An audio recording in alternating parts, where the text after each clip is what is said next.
Assalamualaikum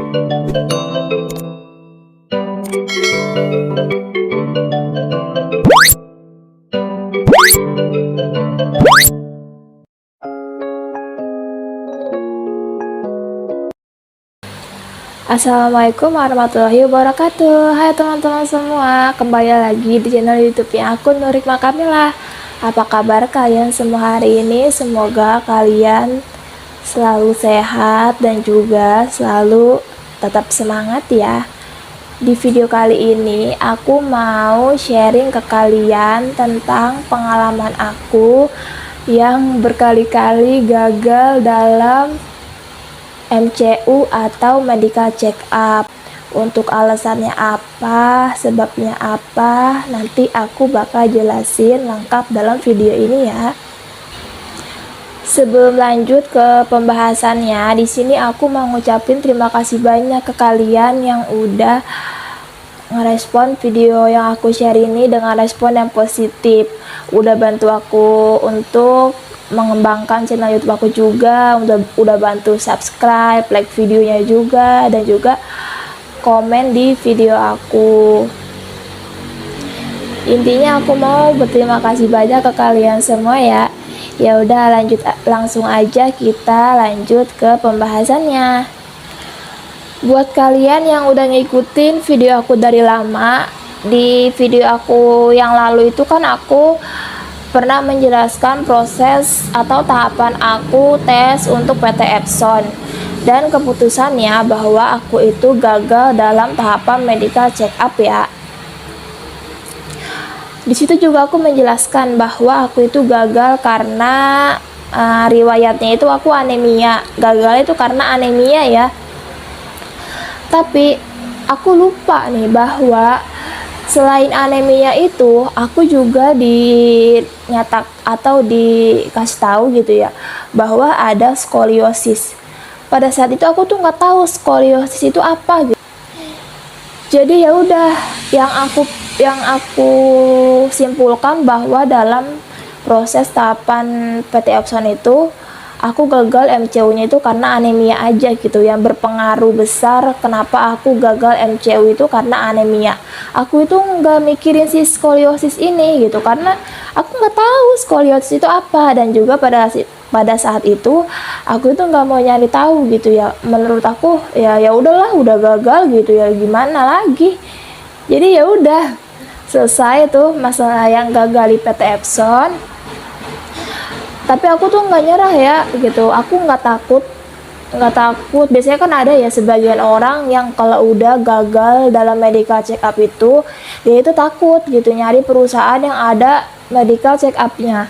Tapi aku tuh enggak gitu, aku ya biasa aja, aku ngelamar lagi gitu ya. Aku juga sampai mengikuti beberapa tahapan di perusahaan lain yang ada MCU-nya. Seperti pada bulan April, pokoknya habis lebaran tuh ya, lebaran apa ya, sebelum lebaran, sebelum puasa tuh, aku itu mengikuti proses tahapan buat PT Matel. Dan yang kemarin itu aku kan nge-share juga ya tentang pengalaman aku di PT Omron. Dan yang terakhir ini mengikuti tahapan di PT Tirta Alam Segar atau PT TAS ya. Dan dari semua rangkaian atau tahapan dari PT-PT tersebut itu hasilnya itu not ya, atau nihil ya. Aku itu dinyatakan nggak bisa lanjut ke tahapan tanda tangan kontrak atau TTK, alias aku itu gagal MCU. Kalau yang PT Omron itu kan aku nggak sampai tahapan MCU ya. Jadi di sini aku itu fokus untuk membahas PT Matel dan juga PT TAS ya. Jadi pada sebelum bulan puasa itu kan aku mengikuti proses tahapan tes di PT Matel. Lamarnya itu ya aku lewat email, terus ada balasan otomatisnya kan. Ya udah, alhamdulillah kira itu aku kepanggil. Pada saat itu aku ikutin tahapan tesnya. Kan PT Matel itu dia tuh nggak ada, maksudnya nggak ada jarak kayak dari tes nanti ke interview dijeda gitu ya, terus dari interview ke medical check up itu nggak dijeda gitu, itu enggak ya, tapi prosesnya itu 1 hari dari mulai tes, interview sampai MCU. Dan pada saat itu ya udah, awalnya itu ya baik-baik aja, aku lolos dalam tahapan tes kecepatan tangannya, interview, terus lanjut ke tahapan MCU. MCU-nya itu di klinik apa ya? Yang di itu tuh Jababeka, aku lupa apa sih. Pokoknya aku lupa tuh. Di klinik itulah ya. Ya udah, kebetulan aku itu MCU-nya di hari itu juga. Kan ada yang misalkan MCU-nya itu di hari kedua ya, tapi aku itu alhamdulillahnya MCU-nya itu di hari yang pertama. Jadi sehari selesai gitu ya tahapan prosesnya. Setelah setelah selesai MCU kan aku tinggal nunggu kayak biasanya tuh kalau yang lolos atau enggak lolosnya itu kan dikonfirmasi lewat WA. Dan pada pertengahan bulan puasa itu aku itu dapat WA dari itu HRD-nya gitu ya, bahwa aku itu dinyatakan tidak lolos MCU. Tapi di PT Matel ini dia itu nggak dikasih tahu ya, kita itu gagalnya itu karena apa gitu.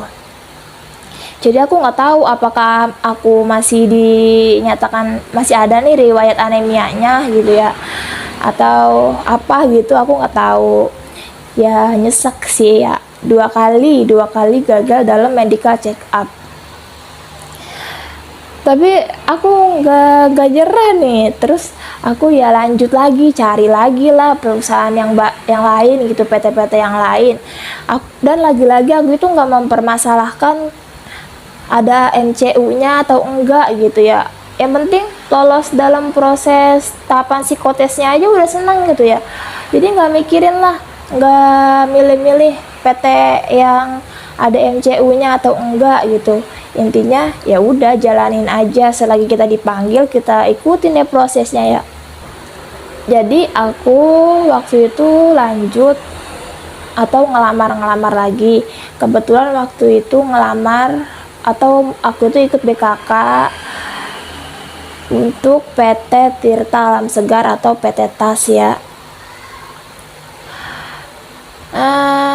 Kalau untuk proses PT Tirta Alam Segar memang aku belum jelasin ya, aku belum buatkan videonya. Kalau kalian mau, kalian komen aja, nanti bakal aku share videonya. Ini aku fokus ke pembahasan gagal MCU-nya aja dulu ya. Jadi kan kalau PT Tirta Alam Segar itu dia itu kita MCU-nya itu bayar sendiri ya, bayar pribadi. Jadi perusahaan itu emang beda-beda, nggak semuanya medical check up-nya itu dibayarkan oleh perusahaan tersebut. Tapi ada sebagian juga yang MCU-nya itu kita bayar mandiri kayak gitu. Ada plus minusnya juga sih. Kalau yang dibayarkan perusahaan gitu ya, kita ya kalau misalkan kalaupun gagal gitu ya, ketahuinya saksi gitu ya, karena kan dibayarkan oleh perusahaan. Tetapi kalau itu minusnya, kalau gagalnya itu kadang kita nggak dikasih tahu gagalnya karena apa gitu ya. Jadi kayak buat kayak bahan bikin kita bingung gitu, ini kira-kira gagalnya kenapa ya gitu. Namun yang untuk medical check up-nya yang bayar pribadi atau mandiri itu ya kan kita bayar sendiri ya, otomatis kalau gagal gitu, selain kita nyesek karena gagal medical check up, jadi dan juga ya itu gitu karena kita bayar sendiri ya kan biayanya juga lumayan ya, 100 lebih lah gitu. Itu pun yang pakai standar, belum lagi yang paket lengkap kayak gitu ya. Ya jadi nyeseknya itu 2 kali. Dan poin plusnya itu dalam kalau kita MCU-nya itu bayar sendiri, kita itu bisa tahu hasil medical check up-nya gitu ya. Kalau kita gagal, kita itu bakal dikasih tahu jelas gitu ya, kita gagalnya itu karena apa, itu penyakit apa kayak gitu. Nah itu dia ya plus dan minus kita perbedaan antara kita bayar mandiri untuk melakukan MCU atau dibayarkan oleh perusahaan kayak gitu.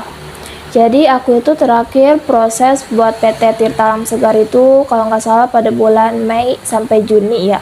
Karena proses PT Tirta Alam Segar itu lumayan lama gitu. Jadi dia itu dijeda dari psikotesnya, terus interviewnya, terus juga nunggu panggilan buat MCU sampai nunggu hasil MCU-nya atau training kalau lolos MCU ya. Jadi alhamdulillah itu aku tahapan psikotesnya lolos, interview juga lolos. Jadi aku itu bisa mengikuti tahapan MCU. Dan PT Tirta Alam Segar ini MCU-nya itu bayar sendiri, yaitu sekitar 132 ribuan lah. Itu yang buat paket biasa ya, karena pada saat itu aku itu melamarnya buat bagian packing cup. Biasanya PT Tirta Alam Segar itu medical check up-nya itu beda-beda ya, tergantung kita itu nanti ditempatkan untuk apa. Biasanya kalau bagian filling botol atau apa gitu, dia itu MCU-nya paket lengkap. Harga dan biaya MCU-nya itu sekitar 150-an atau berapa, aku juga kurang tahu karena pada saat itu aku itu diminta untuk MCU-nya itu yang paket biasa. Ya udahlah, aku dengan PD-nya gitu ya, ngikutin lagi nih perusahaan yang ada MCU-nya dengan harapan aku tuh bisa lolos dan bisa secepatnya bekerja kayak gitu ya. Jadi kemarin-kemarin itu aku mikirnya itu kalau aku gagal MCU ya karena emang akunya itu belum rezeki aku gitu ya. Aku itu nggak fokus sama alasan kenapa gagal MCU-nya gitu. Harusnya kan kalau emang udah ada sekali nih gagal MCU gitu ya, kita itu pahami dulu nih kenapa kita gagal gitu ya, dan kita usahain buat kayak misalkan kalau ada sakit anemia gitu ya, kita usahain supaya anemianya itu bisa sembuh kayak gitu. Tapi ya aku tuh kagak kayak gitu. Aku mikirnya ya udah gitu. Kalau gagal MCU ya udah gagal aja gitu ya, nanti cari perusahaan lain dengan harapan bisa lolos. Ya udah, lanjut ke proses rangkaian tahapan medical check up buat PT Tirta Alam Segar ya. Jadi pemanggilan untuk tahapan medical check up PT Tirta Alam Segar itu waktu itu aku tuh lumayan lama ya, sekitar 1 bulan, enggak 1 bulan sih, sekitar 2 mingguan lebih deh. Pemanggilannya itu bertahap ya, enggak sekaligus semua gitu, tetapi bertahap. Untuk tempat tahapan medical check up itu kliniknya itu setahu aku kalau paket biasa ya di klinik Probest itu adanya di Bekasi Timur atau Barat ya, pokoknya yang daerah Sumarekon tuh di situ ya. Dan satu lagi tuh di klinik apa ya, Pratama. Aku nggak tahu klinik Pratama itu di mana ya. Kebetulan aku itu kebagiannya di klinik Probest kayak gitu. Ya udah, kan malamnya itu di WA sama HRD-nya ya. Terus dikasih tahu bahwa besok itu diminta untuk melakukan MCU dan diminta untuk membawa uang pribadi ya atau medical check up mandiri seharga 132.500 deh kalau nggak salah. Ya gitu, ya udah aku sih ya bismillah aja gitu. Udah, setelah itu aku datang ke kliniknya dan untuk apa aja yang dicek dalam medical check up tahap untuk PT Tirta Alam Segar itu antara lain yaitu yang paling penting itu tes mata ya, tes mata itu, tes buta warna dan juga tes minus gitu. Pokoknya kita itu yang paling penting itu menurut aku yang berpengaruh itu adalah di tes mata. Tes matanya itu kayak gimana, pokoknya ya kalian kurang lebih pas tahu lah ya. Tes mata yang kayak gitu tuh nyebutin angka dari sini, misalkan jaraknya berapa meter di kayak selembaran angka kayak gitu ya. Nah, nanti aku kasih contohnya seperti ini nih kurang lebih. Dan juga dia itu pakai alat ya, kayak pakai kacamata gitu dan ada lensanya juga kayak gitu. Terus ya seperti biasa kayak ambil darah, terus tensi darah, ada rongsen juga, dan juga ada periksa dokter ya. Kalau periksa dokternya itu kurang lebih waktu itu aku cuma kayak di matanya itu kayak disenterin. Ya udah, setelah itu, setelah rangkaian tahapannya selesai, ya udah aku pulang lah. Kebetulan aku kan juga punya kenalan ya pada saat tes PTT Alam Segar dan MCU juga beraku, tapi dia itu beda klinik. Aku kan di klinik Probes ya, dan dia itu di klinik Pratama kayak gitu. Ya udah, kita tuh saling kontek-kontekan gitu ya. Sampai setelah 2 hari atau 3 hari setelah MCU itu, teman aku ini dia tuh udah dipanggil buat training gitu ya, training ke PT-nya langsung gitu. Dia kan kontak aku ya, tanya, "Kak, kamu udah ada panggilan training?" gitu ya. Aku udah nih Kak gitu, coba aku boleh lihat nggak gitu gimana contoh panggilannya. Ya udah, dikasih tahu lah sama dia kayak gini kan ya. Tapi aku tuh belum tahu, aku tuh belum dapat panggilan training gitu. Terus aku bilang lah sama dia, "Kok aku belum ya, apa aku nggak lolos ya?" gitu. Terus kata teman aku ini, dia tuh ya nyoba nenangin aku lah gitu. Mungkin panggilannya bertahap Mbak, ditunggu aja gitu ya. Ya udah, aku tunggu gitu ya, seminggu 2 minggu belum juga ada nih panggilannya kayak gitu. Kan sebelum MCU itu, waktu saat interviewnya itu ya, dia tuh dikasih tahu bahwa kita itu bisa menanyakan hasil medical check up kita kalau 2 minggu setelah medical check up itu belum ada kejelasan atau belum ada panggilan untuk training ya. Nomornya itu bisa cari di Google, itu nomor kantornya ya. Ya udah, aku cari di Google, aku telepon ya, dia itu pakai telepon biasa gitu. Aku telepon dalam 2 minggu itu, aku tanya lah gitu ya ke HRD-nya gitu, "Ibu, mohon maaf, saya itu sebutin nama gitu ya, saya itu Nurhikmah Kamila, peserta rekrutmen PT Alam Segar gitu, yang udah melakukan MCU pada tanggal sekian gitu. Saya mau menanyakan hasil medical check up saya Bu gitu. Kenapa ya teman-teman saya itu udah dipanggil training, sementara saya 2 minggu setelah medical check up belum juga ada kabar Bu," kayak gitu. Terus kata ibu HRD-nya ini, apa tuh namanya, dia itu nggak langsung ngasih jawaban kita lolos atau gagalnya ya, tapi dia cuma bilang gini, "Oh iya Mbak, ditunggu ya, karena pihak HRD baru bisa kasih tahu ke peserta rekrutmen untuk hasil medical check up-nya itu dalam waktu 1 bulan setelah medical check up. Jadi ditunggu dulu ya Mbak, mungkin ada pendingan gitu. Nanti setelah 1 bulan, kalau Mbak itu belum ada panggilan untuk training juga, baru Mbak boleh telepon ke kami lagi," kayak gitu. Ya udah, aku bilang, "Oh gitu ya Bu, ya udah terima kasih ya Bu," kan kayak gitu. Ya udah, setelah itu aku tunggu gitu ya. Terus temen aku juga nanya nih, yang dia tuh udah training ya, dia tuh tanya, "Kak, gimana, kamu udah ada panggilan training belum?" gitu ya. Terus aku jawab, "Ya belum," gitu. Katanya aku kan udah telepon HRD-nya, katanya suruh tunggu sampai 1 bulan kayak gitu. Terus kata temen aku, "Ya udah Kak, tungguin aja, semoga aja masih rezeki kamu gitu ya, mungkin ada pendingan," kan kayak gitu.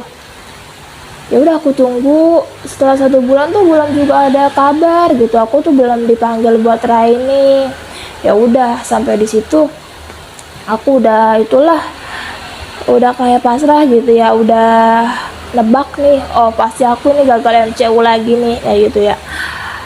Tapi aku tuh masih penasaran gitu. Ya udah, setelah 1 bulan itu aku telepon lagi HRD-nya gitu, kayak biasa gitu ya, nyebutin nama, terus tanggal MCU kayak gitu, dan tujuan kita nelpon HRD-nya itu buat apa gitu. Ya udah, aku bilang aja gitu ya, waktu 2 minggu yang lalu saya telepon ke sini Bu gitu ya, untuk nanyain hasil medical check up saya gitu pada tanggal sekian, tapi belum bisa untuk dikasih tahu hasilnya, jadi diminta untuk nunggu 1 bulan, dan ini adalah setelah 1 bulan saya dari melakukan MCU, tetapi saya masih belum dapat kabar buat training Bu. Jadi apa sudah boleh gitu ya saya minta hasil medical check up saya kayak gitu. Ya udah, akhirnya HRD-nya itu ngejelasin kayak gitu ya. Jadi gini ya Mbak, sebelumnya terima kasih gitu udah bersedia mengikuti tahapan rekrutmen untuk PT Tirta Alam Segar kayak gitu. Tapi mohon maaf Mbak, kan nama aku Nurhikmah Kamilah ya, Mbak Nurhikmah Kamilah ini belum sesuai dengan kriteria perusahaan gitu ya. Hasil medical check up-nya itu tidak lolos gitu ya, atau gagal medical check up gitu. Aku kayak gimana ya, dengarnya itu aku langsung diem gitu.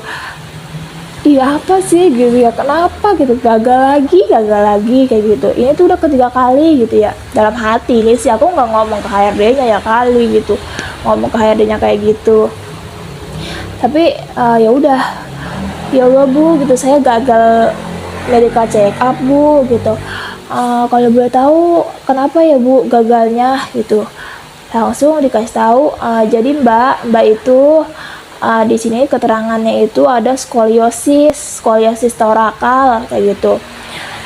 Dan jadi perusahaan kami itu tidak bisa menerima Mbak gitu ya, dikarenakan orang-orang mempunyai riwayat skoliosis torakal itu tidak direkomendasikan untuk kerja berat. Sementara kami ini kan merekrut Mbak untuk bagian packing cup yang kerjanya lumayan berat gitu ya. Jadi mohon maaf sekali ya Mbak gitu, Mbak tidak bisa kami lanjutkan untuk tanda tangan kontrak kayak gitu. Sedih banget tahu, sumpah deh, aku kayak biasanya aku yang gagal MCU kemarin ya buat PT Matel dan juga PT Epson gitu, aku ya emang sedih banget, tapi kayak masih semangat gitu, ayo cari lagi gitu ya. Tapi setelah 3 kali gagal medical check up gitu ya, aku tuh kayak udah males buat kayak cari kerja yang ada medikalnya. Kayak seperti yang aku bilang tadi, aku tuh sekarang pilih-pilih gitu ya. Emang sih ya kita kan ya emang perusahaan itu mempunyai kriteria dan standarnya masing-masing ya. Tapi aku tuh takut misalkan aku udah ngikutin proses gitu ya, dan rezeki aku lolos dalam tahapan psikotes interviewnya, tapi aku takut buat ngalamin MCU lagi karena ya selalu gagal kayak gitu. Jadi keputusan aku nih, menurut aku yang mempengaruhi aku selalu gagal medical check up selama 3 kali berturut-turut, yaitu karena aku menderita skoliosis. Akhirnya setelah aku dikasih tahu nih sama HRD-nya bahwa aku itu dinyatakan ada skoliosis torakal, aku cari tahu tuh sebenarnya skoliosis itu apa sih gitu ya, apakah separah itu gitu sampai nyebabin aku itu gagal MCU terus. Setelah aku cari tahu, ternyata dia itu adalah kelainan tulang belakang gitu ya. Terus ciri-cirinya kayak gitu, dan pas aku rasain di tubuh aku ya emang kayak gitu, sering pegel kan kayak gitu ya. Terus juga kayak kayak kurang simetris gitu loh belakang aku, punggung aku kayak gitu. Jadi ya, tapi pas itu akhirnya itu udah nggak nyebutin aku itu ada anemia ya, mungkin anemianya itu udah tertutupi gitu, udah sembuh ya kali ya. Jadi ya udah, itu aku itu dinyatakan gagal dalam tahapan medical check up buat PT TAS karena ada skoliosis torakal kayak gitu. Dan setelah aku cari tahu, ternyata skoliosis itu nggak bisa sembuh dengan cara minum obat, dia itu harus ada terapinya kayak gitu ya. Bahkan dia itu katanya sih harus dioperasi kayak gitu ya, kayak gitulah. Aku sendiri semakin takut sih, tapi aku tuh belum ngeberaniin diri buat medical check up lagi gitu, buat mastiin skoliosis aku ini berapa derajat gitu. Aku belum berani gitu, aku takut. Ya udah, setelah itu ternyata aku baru sadar itu gagal medical check up itu karena skoliosis ini. Coba aja kalau aku gak ada skoliosis, ya mungkin aku udah bisa kerja di Epson, di Mattel, di PT Tirta Alam Segar gitu ya. Namun ya itu balik lagi ke rezeki masing-masing. Mungkin ini udah takdirnya aku. Sekarang aku tuh lagi cari-cari PT yang nggak ada medical check up-nya. Kalian kalau ada rekomendasi, tolong rekomendasiin aku PT apa yang nggak ada tahapan medical check up-nya ya. Kayaknya ya aku tuh udah trauma banget sama tahapan medical check up kayak gitu. Kita, menurut aku nih, gagal tahapan psikotes aja udah nyesek gitu ya, udah sakit, apalagi kalau gagal dalam tahapan medical check up. Karena menurut aku tahapan medical check up ini tuh udah terakhir gitu, tahapan akhir dari setelah perjalanan panjang gitu. Kita tahapan psikotesnya kan bersaing sama puluhan bahkan ratusan orang gitu, terus interviewnya kita harus berhadapan, nyiapin diri mental gitu untuk interview. Terus juga dalam medical check up-nya kita siapin diri kita supaya fit gitu, supaya lolos, tapi akhirnya dinyatakan tidak lolos gitu. Ya sedih banget pokoknya, kayak gitu deh. Jadi ini dia penjelasan aku dalam video kali ini, yaitu alasan dan penyebab aku berkali-kali gagal dalam tahapan medical check up. Nah gitu, aku mohon maaf nih kalau penyampaian aku gak jelas, kurang detail, terus juga belibet-libet lah ngomongnya, diulang lagi gitu ya, mohon maaf ya. Jadi mohon dimaklumi, mohon dimaafin kayak gitu ya. Pokoknya kalau ada yang mau ditanyain, kalian jangan sungkan buat komen aja di kolom komentar, atau kalau mau menanyakan hal yang lebih jelas lagi gitu ya, lebih detail lagi, kalian bisa DM Instagram aku, nanti namanya aku taruh di kolom deskripsi ya. Jadi sekian dulu video kali ini, kurang lebihnya aku mohon maaf. Kalian juga bisa komen nih di next video aku bikinin video tentang apa gitu ya. Apa kalian mau aku bikinin video tentang proses PT Tirta Alam Segar kayak gitu, atau video yang lain? Nanti insya Allah kalau aku bisa, aku bikinin videonya kayak gitu ya. Ya udah, terima kasih udah nonton video aku sampai akhir. Buat kalian yang udah kerja gitu, tetap ya harus semangat menjalani kerjaannya. Yang kepikiran mau resign nih gitu ya, kalian harus tahu bahwa di luar sana banyak yang pengen kerja gitu ya. Ada yang kendalanya gagal di psikotes, gagal interview, gagal karena MCU gitu. Jadi kalian harus banyak-banyak bersyukur lah ya gitu. Buat kalian yang belum mendapat pekerjaan, semoga kalian bisa secepatnya mendapat pekerjaan kayak gitu ya. Pokoknya tetap semangat buat kalian semua, dan terima kasih banyak yang udah mantengin channel aku, udah memberikan respon yang positif, udah menonton video aku sampai akhir. Ya udah, sekian dulu dari aku. Assalamualaikum warahmatullahi wabarakatuh.